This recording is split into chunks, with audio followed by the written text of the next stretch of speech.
Bharatiya Janata party द्वारा रचित तथाकथित शराब घोटाला में ईडी ने अभी 7 सप्लीमेंट्री चार्जशीट दाखिल किया है। 2 साल के इन्वेस्टिगेशंस के बाद, हजारों जगह पर छापा मारने के बाद, लगातार इस केस पर पूरे देश का अटेंशन रखने के बाद देश को क्या मिला? एक और चार्जशीट। उस चार्जशीट में इन्होंने 2 नई चीज़ें किया है। एक तो अरविंद केजरीवाल जी को उसमें अक्यूज्ड बनाया है और दूसरा आम आदमी पार्टी को अक्यूज्ड बनाया है।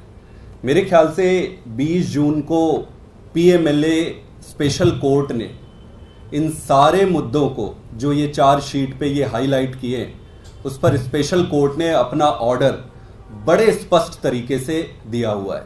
20 जून को जो ऑर्डर आया वो 2 साल के ईडी के सारे इन्वेस्टिगेशंस और सारे सबूतों को ध्यान में रखकर वो ऑर्डर पास किया गया। उस ऑर्डर में आप देखेंगे कि अभी जो ये बातें उठा रहे हैं वो सारी चीजें स्पष्ट रूप से लिखी गई है। ये कह रहे कि आम आदमी पार्टी अक्यूज है। ये फिर वही घिसी पिटी 100 करोड़ पैसा लिया, 40 करोड़ लिया, ये सारी चीजें घिसी पिटी चीजें ये फिर पूरे सीन में, पूरी पिक्चर पे ये ला रहे हैं। मैं एक एक करके आपको अगर ये बताऊं तो जो प्रोसीड्स ऑफ क्राइम है, पीएमएलए में ये कहा जाता है कि जब तक प्रोसीड्स ऑफ क्राइम, जो पैसा कहां से आया, कहां खर्च हुआ, वो अगर स्टैब्लिश नहीं होता है तो केस बनता नहीं है। तो आप अगर देखेंगे कि इस पर कोई एविडेंस नहीं है और कोर्ट ने अपने ऑर्डर में बड़े स्पष्ट तरीके से लिखा गया है। अगर कोर्ट का ऑर्डर मेरे पास है, आप सब भी इस ऑर्डर को पढ़ सकते हैं। आप अगर पैरा 24 अगर इसमें आप पढ़ेंगे तो पैरा 24 में बड़ा क्लियरली लिखा हुआ है। इस पे लिखा हुआ है कि ED has failed to clarify as to how is required for tracing out the complete money trail, which means ED ये फेल हो गई कि पूरे पैसे कहां से आई और कहां गई ये एस्टैब्लिश करने में ED पूरी तरीके से फेल हो गई। ये पैरा 24 में पूरी क्लियरली लिखा हुआ है। इसमें यह भी लिखा गया है कि ED ये चाहती है कि चूंकि ED खोज नहीं पा रही है पैसा कहां है, इसलिए ED ये चाहती है कि जब तक वो पैसे का ट्रेसिंग नहीं कर लेते हैं तब तक वो जेल में रखना चाहते हैं।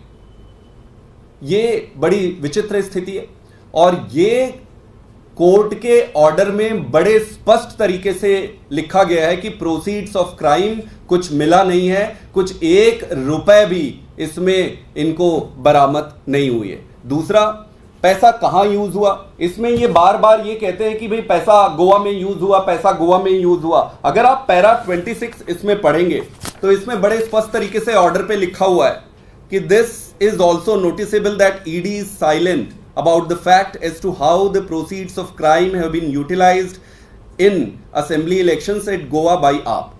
ये भी ये लिखा हुआ है बड़े क्लियरली कि भाई ईडी फेल हो गई ये बताने में कि कैसे ये असेंबली इलेक्शन में पैसा और कहां खर्च किया है। ये भी उनके जो प्रश्न ये अभी जो चार्जशीट में दाखिल किए हैं वो इस पे बड़ा स्पष्ट उत्तर लिखा हुआ है।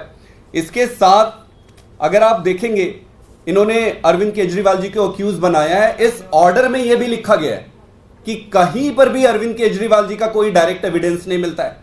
आम आदमी पार्टी को इन्होंने अक्यूज बनाया है। इस ऑर्डर में यह भी लिखा हुआ है कि कहीं तो कुछ एक चवन्नी का भी कभी कोई जिक्र हो, इसमें कहीं तो एक चवन्नी मिले।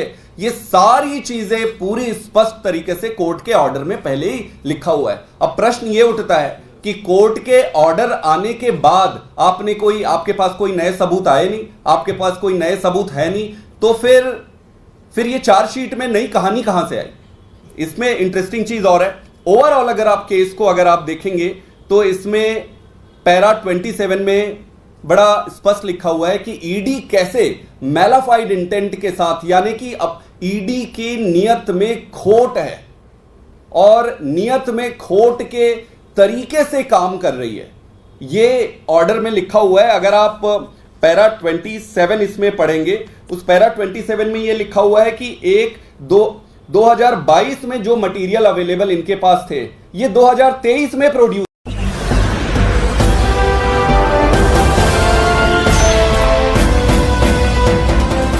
आप देख रहे हैं लाइव न्यूज 9 99 राष्ट्र सबसे पहले।